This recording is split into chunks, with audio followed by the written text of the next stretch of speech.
Hello mga kakarpentero. Gagawa po tayo ng pintuan mga kakarpentero. Ito ay paggawa lang nila mga kakarpentero.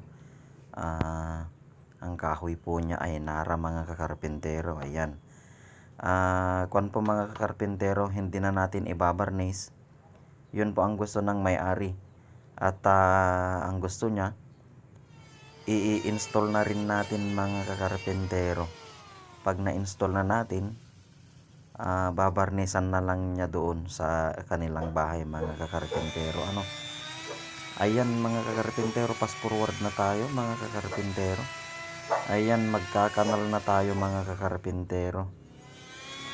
Ayan yung ginagamit namin na pangkanal mga kakarpentero. Double blade mga kakarpentero para madali lang nakanalan mga kakarpentero.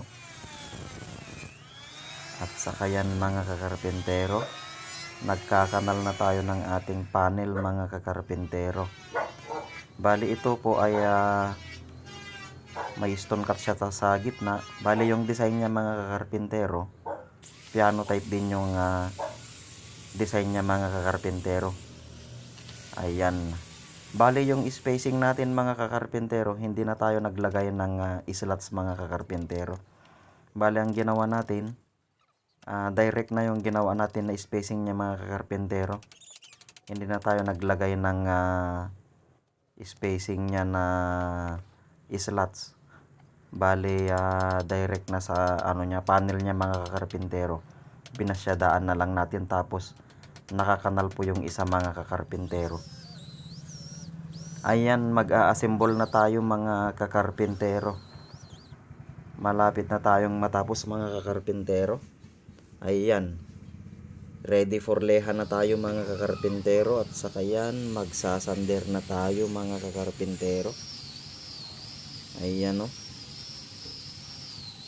patapos na tayo mga kakarpentero. Malapit na tayong matapos. Pag natapos natin, pwede na nating i-deliver mga kakarpentero. At saka i-install na rin natin mga kakarpentero. Ayan, patapos na tayo mga kakarpentero.